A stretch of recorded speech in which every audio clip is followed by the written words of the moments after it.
뭉이모 TV 구독, 좋아요 눌러주세요. 2장 사라진 유리창. 더즐리 부부가 잠에서 깨어나 현관 계단에 있는 조카를 발견한 이후로 거의 10년이 흘렀지만 프리빗가는 별로 달라진 데가 없었다. 태양은 예전과 다를 바 없이 깔끔하게 다듬은 앞들 위로 떠올라 더즐리네 현관에 노쇠로 만들어 붙인 4라는 숫자를 비췄다. 이어 햇빛은 더즐리 씨가 부엉이에 관한 운명적인 뉴스 보도를 보았던 그날 밤과 거의 똑같은 모습에 거실로 슬며시 들어갔다. 시간이 얼마나 흘렀는지를 보여주는 것은 벽난로 위에 놓여있는 사진들 뿐이었다. 10년 전에는 각각 다른 색깔의 방울 모자를 뒤집어 쓴 커다란 분홍색 비치볼, 비슷한 것을 찍은 사진이 많이 놓여 있었다.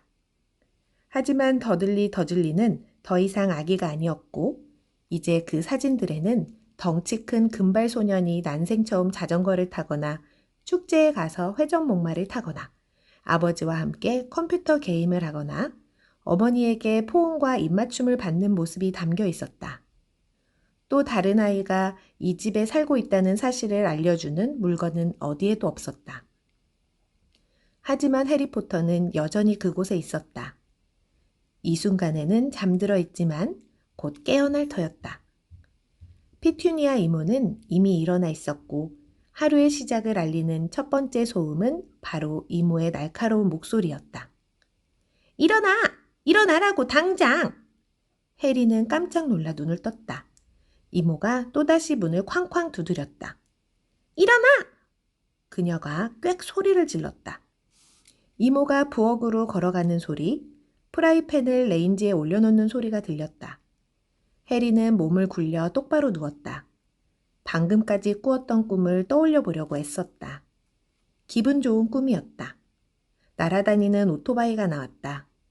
예전에도 그 꿈을 꾼 적이 있었던 같은 이상한 기분이 들었다.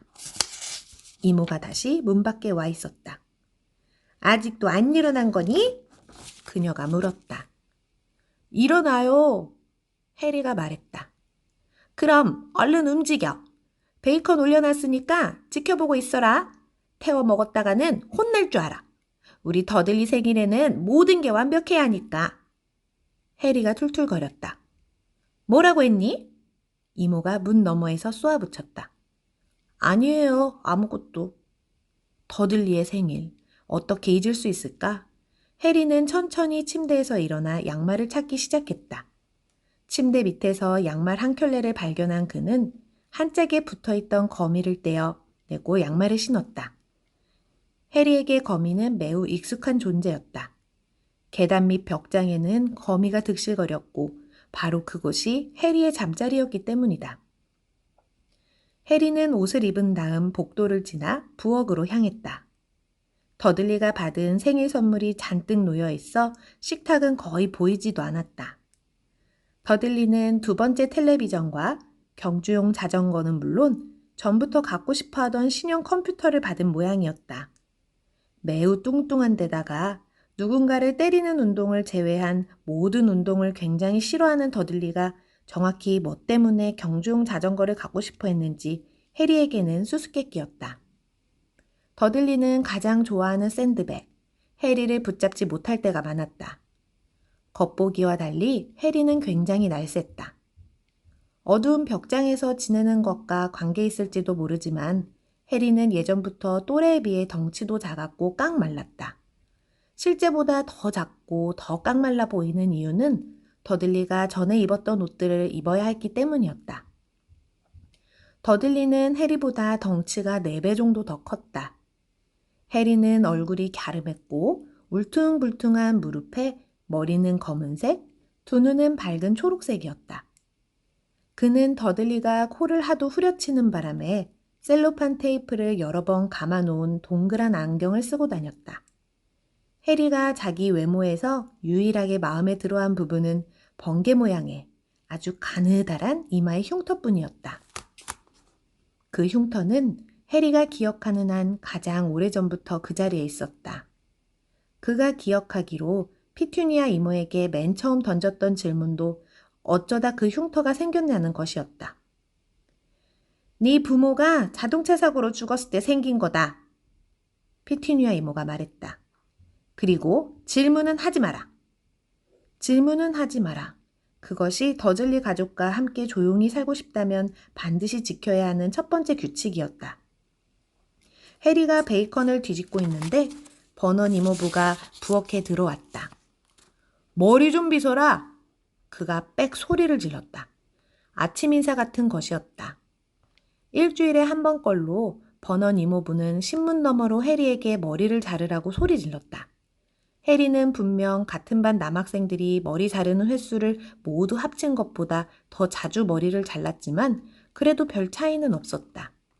그의 머리카락은 그냥 그렇게 자랐다. 덥수룩하게. 더들리가 자기 어머니와 함께 부엌에 도착했을 때쯤 해리는 달걀 프라이를 만들고 있었다. 더들리는 버넌 이모부와 엄청 많이 닮았다. 커다란 분홍빛 얼굴에 목은 없다시피 했고 작고 물기 어린 파란 눈에 숱 많은 금발은 굵직하고 뚱뚱한 머리 위로 부드럽게 늘어졌다.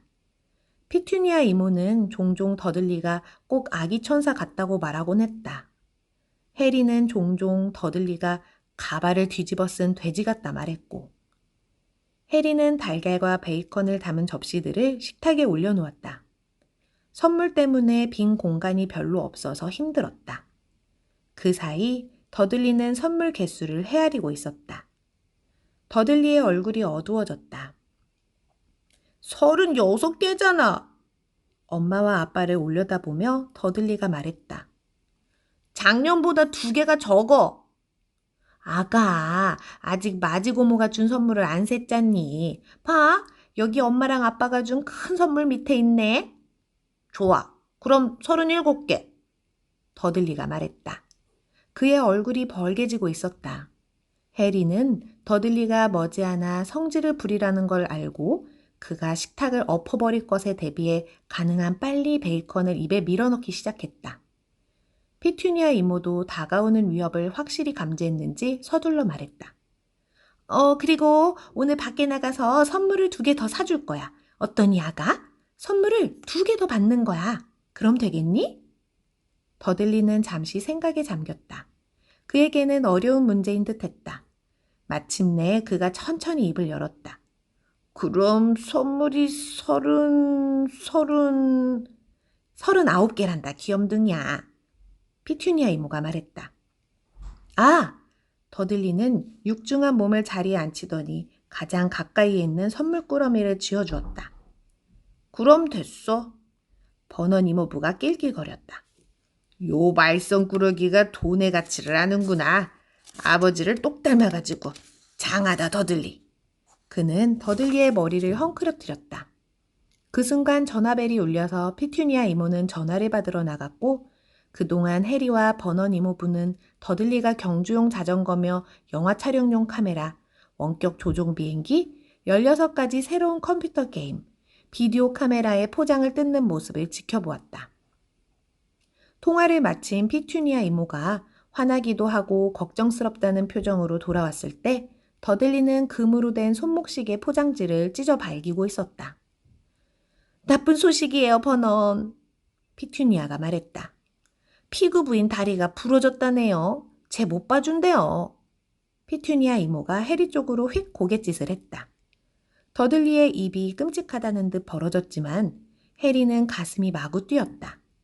매년 더들리의 생일이 되면 그의 부모는 더들리와 친구 한 명을 놀이공원이나 햄버거 가게, 영화관 등으로 데리고 나갔다. 반면 해리는 매번 2블록 떨어진 곳에 사는 정신나간 노인인 피그 부인에게 맡겨졌다. 해리는 그곳이 정말 싫었다.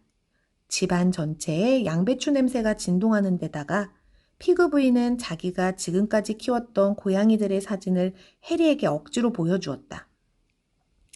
이제 어쩌죠? 해리가 이 일을 꾸미기라도 했다는 듯 피투니아 이모가 사나운 눈길로 그를 흘겨보았다. 피그 부인의 다리가 부러졌다니 안타까운 마음이 들어야 한다는 건 해리도 알았지만 티블스, 스노이, 미스터 포스, 터프티의 사진을 다시 보기까지 꼬박 1년이 남았다는 사실을 떠올리자 그것도 쉽지 않았다. 마지한테 한번 전화해보지. 버넌 이모부가 제안했다. 말도 안 되는 소리 하지 마요, 버넌. 당신 누나가 쟤를 얼마나 싫어하는데. 더즐리 부부는 지금까지 해리가 그 자리에 없는 듯 그의 이야기를 하는 일이 꽤 많았다. 아니, 그보다는 해리가 그들이 하는 말도 알아듣지 못하는 민 달팽이라도 되는 듯 굴었다고 해야 할까? 이름이 뭐더라? 그 당신 친구 있잖아. 이본? 그 사람은 어때? 지금 마요리카에 휴가가 있다니까요. 피투니아 이모가 쏘아붙였다. 그냥 저 혼자 두셔도 되는데요. 해리가 희망을 품고 끼어들었다. 여느 때와 달리 보고 싶었던 텔레비전 프로그램을 보고 어쩌면 더들리의 컴퓨터도 한번 해볼 수 있을지 몰랐다. 피투니아 이모는 방금 레몬을 통째로 삼키기라도 한 것 같은 표정을 지었다. 그리고 돌아와서 집이 엉망이 된 꼴을 보라고? 피투니아 이모가 으르렁거렸다. 제가 뭐 집을 날려버리지는 않을 거 아니에요.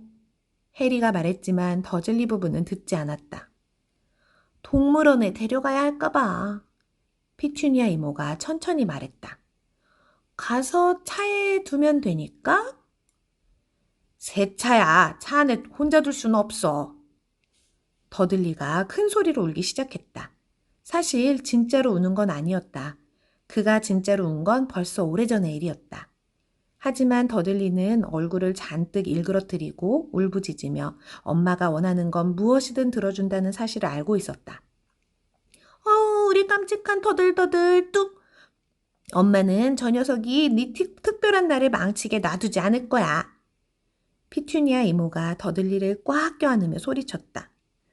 나 쟤랑 같이 가기 싫어. 더들리가 크게 흐느끼는 척하는 사이사이 소리를 질렀다. 쟨 항상 모든 걸 망쳐놓는단 말이야. 더들리는 엄마의 팔 사이로 해리를 보며 심술궂게 씩 웃었다. 바로 그때 초인종이 울렸다. 이런, 벌써 왔네? 피투니아 이모가 허둥거리며 말했다. 잠시 후 더들리의 가장 친한 친구인 피어스 폴키스가 어머니와 함께 들어왔다. 피어스는 얼굴이 쥐처럼 생긴 비쩍 마른 아이였다. 주로 더들리가 사람들을 때릴 때 맞는 사람의 팔을 뒤로 돌려잡는 역할을 맡는 녀석이었다. 더들리는 곧바로 우는 신용을 멈췄다. 30분 뒤 해리는 자신에게 찾아온 행운을 믿지 못한 채 피어스 더들리와 함께 더즐린의 자동차 뒷좌석에 앉아 있었다. 난생 처음 동물원에 가는 길이었다. 이모와 이모부도 해리를 달리 어떻게 할지 생각해내지 못했던 것이다. 출발하기 직전 버넌 이모부가 해리를 한쪽으로 불렀다. 경고하는데 하고 그가 해리의 얼굴에 크고 푸르댕댕한 얼굴을 들이미며 말했다. 내 말 명심해라. 뭔가 이상한 짓을 했다간 그게 무슨 짓거리가 됐든 간에 넌 지금부터 크리스마스까지 벽장 안에 있게 될 거다. 아무 짓도 안 할게요. 해리가 말했다. 진짜예요. 하지만 버넌 이모부는 해리의 말을 믿지 않았다. 여태껏 해리를 믿어준 사람은 아무도 없었다.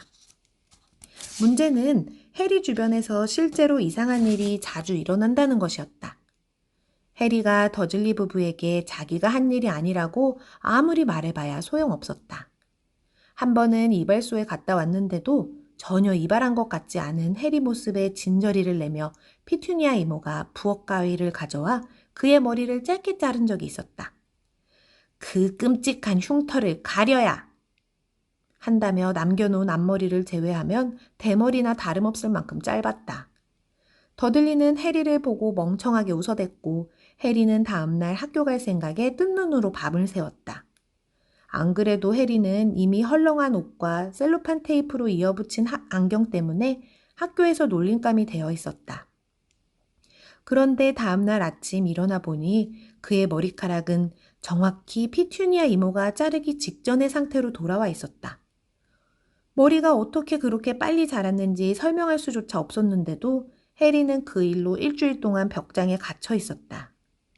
또 언젠가는 피투니아 이모가 더들리가 예전에 입던 끔찍한 스웨터, 오렌지색 털방울이 주렁주렁 달려있는 갈색 옷을 해리에게 억지로 입히려 했다.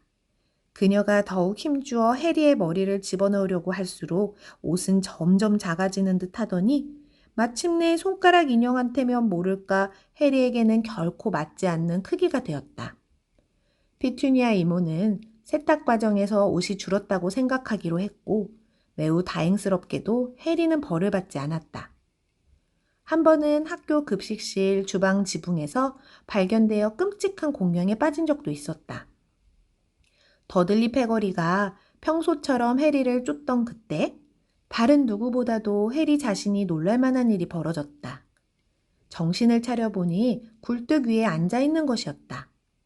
더즐리 부부는 해리가 다니는 학교 교장에게서 해리가 학교 건물을 기어오른다는 내용의 굉장히 분노 어린 편지를 받았다. 그러나 해리는 잠긴 벽장문 너머로 버넌 이모부에게 소리친 것처럼 그저 급식실 주방 문 바깥에 있던 커다란 쓰레기통 뒤로 뛰어 넘어가려던 것뿐이었다. 해리는 뛰어오르던 중 바람에 실려간 건가 싶었다. 하지만 오늘만큼은 잘못될 일이 하나도 없었다. 학교나 벽장, 양배추 냄새로 가득 찬 피그 부인의 거실이 아닌 곳에서 하루를 보낸다니 더들리나 피어스와 함께 다닐 만한 가치가 있었다. 버넌 이모부는 차를 몰면서 피투니아 이모에게 불평을 해댔다. 그는 불평하기를 좋아했다. 버넌 이모부가 가장 좋아하는 불평 대상을 몇 가지 꼽으면 직장 사람들, 해리, 의회놈들, 해리, 은행, 해리 등이 있었다. 오늘 아침에는 오토바이가 문제였다. 미친놈들처럼 시끄럽게 우르릉대고 다닌다니까. 어린 놈들이 발랑 까져가지고. 오토바이 한 대가 그들을 추월하자 그가 말했다. 어제 꿈에 오토바이가 나왔어요. 문득 생각이 나서 해리가 말했다. 하늘을 나는 오토바이였어요. 버넌 이모부는 하마터면 앞차를 들이받을 뻔했다. 그는 그대로 몸을 돌려 코수염 달린 거대한 홍당무 같은 얼굴로 해리에게 고함을 질렀다. 오토바이는 날지 않아! 더들리와 피어스가 키득거렸다. 저도 알아요. 해리가 말했다. 그냥 꿈에서 그랬다고요. 차라리 말하지 않았으면 좋았을 뻔했다. 해리가 질문하는 것 이상으로 더즐리 부부가 싫어하는 게 한 가지 있다면 그것은 해리가 원래의 방식과는 다르게 움직이는 뭔가에 대해 이야기하는 것이었다. 꿈이나 심지어는 만화에 나온 이야기라도 그랬다. 마치 해리가 위험한 생각을 하게 될까봐 걱정하는 것처럼. 무척 화창한 토요일이었다. 동물원은 가족 단위 방문객들로 붐볐다. 더즐리 부부는 입구에서 더들리와 피어스에게 커다란 초콜릿 아이스크림을 사주고 해리에게도 레몬 맛이 나는 싸구려 얼음 과자를 하나 사주었다. 더즐리 부부가 해리를 멀리 떨어뜨려 놓을 새도 없이 판매대에 있던 아가씨가 생긋 웃으며 그에게 무슨 맛이 먹고 싶으냐고 물었기 때문이다. 해리는 금발이 아니라는 것만 빼면 더들리와 놀랄 만큼 닮은 고릴라가 머리를 긁는 모습을 보면서 얼음 과자를 핥아먹으며 이것도 나쁘지 않다고 생각했다. 오랜만에 맞은 최고의 아침이었다. 점심시간쯤 되자 해리는 동물 구경에 실증난 더들리와 피어스가 해리 두들겨 패기라는 그들이 가장 좋아하는 취미 활동에 다시 관심을 가질까봐 조심스럽게 더즐리네와 거리를 두고 걸었다. 그들은 동물원에 딸린 레스토랑에서 점심을 먹었다. 파르페가 크지 않다며 더들리가 성질을 부르자 버넌 이모부는 더들리에게 새 것을 사주고 해리에게는 처음 시킨 것을 마저 먹도록 해주었다. 나중에야 느낀 것이었지만 이대로 끝나기엔 너무 순조롭게 흘러가고 있다는 사실을 알았어야 했다. 점심을 먹은 뒤 그들은 파충류관으로 향했다. 파충류관은 서늘하고 어두운 곳으로 벽을 따라 늘어선 창문에는 불이 밝혀져 있었다. 유리창 안쪽에는 도마뱀을 비롯해 온갖 종류의 뱀이 나무와 돌 위를 기어다니거나 미끄러지듯 나아가고 있었다. 더들리와 피어스는 독을 가진 대형 코브라와 사람을 으스러뜨릴 만큼 굵은 비단뱀을 보고 싶어 했다. 더들리는 곧 그곳에서 가장 큰 뱀을 찾아냈다. 버넌 이모부의 자동차를 두어 번 칭칭 감은 다음 실외 쓰레기통 안에 구겨 넣을 수도 있을 것 같은 뱀이었다. 하지만 지금 뱀은 그러고 싶은 마음이 없는 듯했다. 정확히 말하면 뱀은 깊이 잠들어 있었다. 더들리는 코가 눌릴 정도로 유리창에 바짝 붙어서서 번들거리는 갈색 또아리를 뚫어지게 바라봤다. 움직이게 해봐. 더들리가 아버지를 졸랐다. 버넌 이모부가 유리창을 톡톡 두드렸지만 뱀은 꼼짝도 하지 않았다. 다시 해봐. 더들리가 명령했다. 버넌 이모부가 손마디로 유리창을 3개 두드렸지만 뱀은 그저 잠만 잤다. 에이, 재미없어. 더들리는 투덜거리더니 어슬렁대며 가버렸다. 해리는 우리 앞으로 다가가 그 뱀을 뚫어지게 바라보았다. 뱀이 그냥 지겨워서 죽었다고 해도 놀랍지 않을 것 같았다. 잠을 깨우려고 하루 종일 손가락으로 유리창을 두드려드는 멍청한 인간들을 빼면 뱀에게는 친구가 하나도 없었다. 문을 두드려 잠을 깨우는 피투니아 이모 말고는 찾는 이가 하나 없는 벽장을 침실로 삼고 있는 해리보다도 안 좋은 처지였다. 적어도 해리는 집안 다른 곳에는 갈 수 있었으니까. 갑자기 뱀이 번쩍 눈을 떴다. 천천히, 아주 천천히. 뱀은 해리와 눈높이가 같아질 때까지 머리를 들어 올렸다. 그러더니 윙크를 했다. 해리는 뱀을 뚫어지게 쳐다보았다. 그런 다음 지켜보는 사람이 있는지 확인하려고 재빨리 주위를 둘러보았다. 아무도 이쪽을 보지 않았다. 해리는 다시 뱀을 보며 마주 윙크했다. 뱀은 버넌 이모부와 더들리 쪽으로 획 고갯짓을 하더니 천장을 향해 눈을 치켜떴다. 해리에게는 분명 이렇게 말하는 것처럼 보였다. 맨날 당하는 일이야. 이해해. 뱀이 들을 수 있을진 모르겠지만 해리는 유리창 너머로 그렇게 중얼거렸다. 진짜 짜증나겠다. 뱀은 세차게 고개를 끄덕였다. 근데 넌 어디서 왔어? 해리가 물었다. 뱀은 유리창 옆에 있는 작은 표지판을 꼬리로 쿡 찔렀다.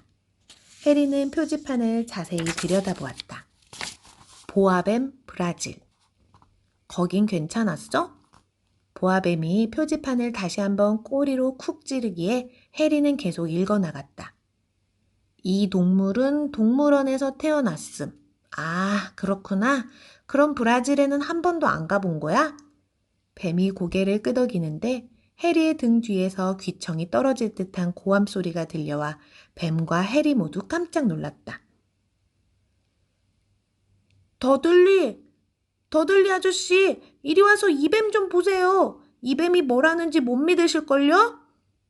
더들리가 해리와 뱀이 있는 곳으로 최대한 빠르게 뒤뚱뒤뚱 걸어왔다. 넌 저리 비켜!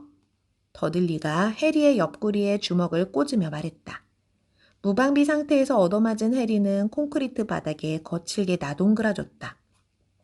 그 다음 일은 순식간에 벌어져서 어떻게 그런 일이 일어났는지 아무도 보지 못했다.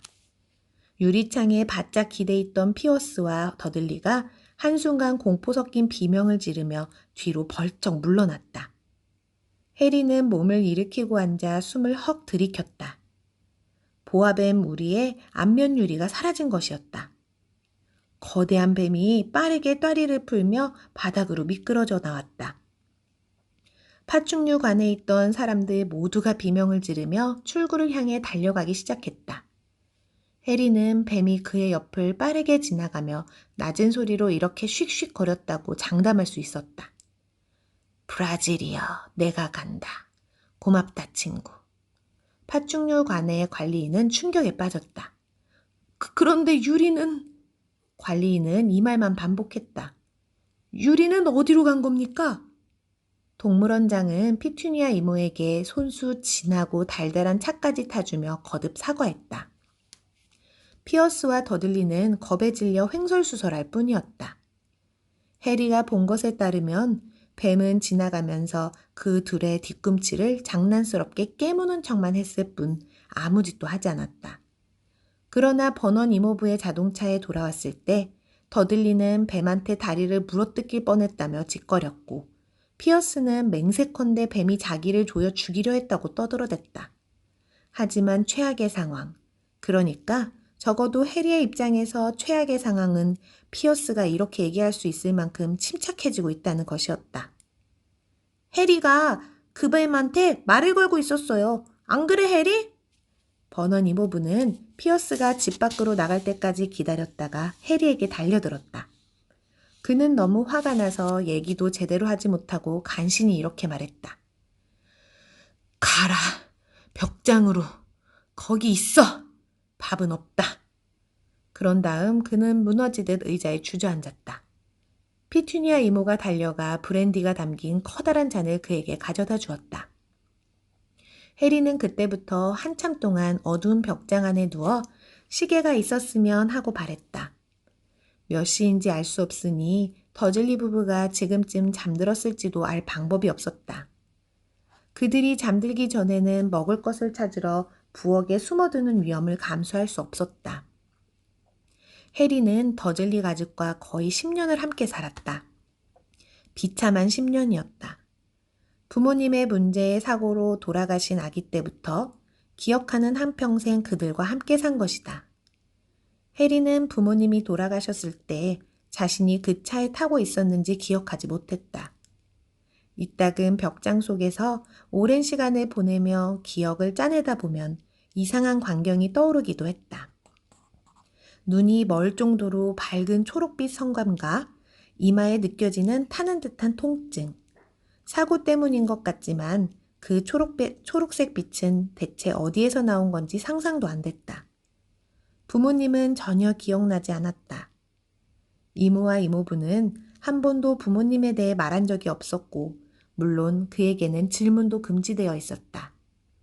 집안에는 해리 부모님의 사진 한 장 없었다. 지금보다 더 어렸을 때 해리는 누군가 이름 모를 친척이 더즐리네로 찾아와서 그 자신을 데려가는 꿈을 꾸고 또 꾸었다. 하지만 그런 일은 결코 일어나지 않았다. 더즐리네가 해리의 유일한 가족이었다. 그렇지만 해리는 가끔씩 거리에서 만난 낯선 사람들이 그를 알아보는 것 같다고 생각했다. 또는 그랬으면 좋겠다는 바람을 품었을지도 모른다. 낯설기로 치면 아주 낯설고 이상하다고까지 할 수 있는 사람들이었다. 한 번은 피투니아 이모 더들리와 함께 쇼핑을 하러 갔는데 보라색 실크 해트를 쓴 조그만 남자가 해리에게 고개 숙여 인사했다. 피투니아 이모는 미친 듯이 화를 내며 해리에게 아는 사람이냐고 묻더니 아무것도 사지 않고 더들리와 해리를 데리고 얼른 상점 밖으로 나갔다. 한 번은 버스를 타고 가는데 머리부터 발끝까지 초록색 옷을 입은 특이한 용모의 나이든 여자가 신나게 손을 흔들었다. 또 한 번은 길거리에서 엄청나게 긴 자주색 코트를 입은 대머리 남자가 해리의 손을 잡고 흔든 뒤 한마디 말도 없이 가버렸다. 이 사람들의 가장 기묘한 점은 하나같이 해리가 다시 한번 자세히 보려는 순간 사라지는 듯했다는 것이었다. 학교에서는 아무도 해리 곁에 오지 않았다. 더들리 패거리가 헐렁하고 낡은 옷에 부러진 안경을 끼고 다니는 괴상한 아이, 해리포터를 싫어한다는 건 모두가 알고 있었다. 그리고 더들리 패거리의 기분을 거스르고 싶어하는 아이는 아무도 없었다. 오늘의 뭉이모 이야기는 여기까지. 곧 3장 발신자 없는 편지들로 돌아올게요. 여러분, 안녕.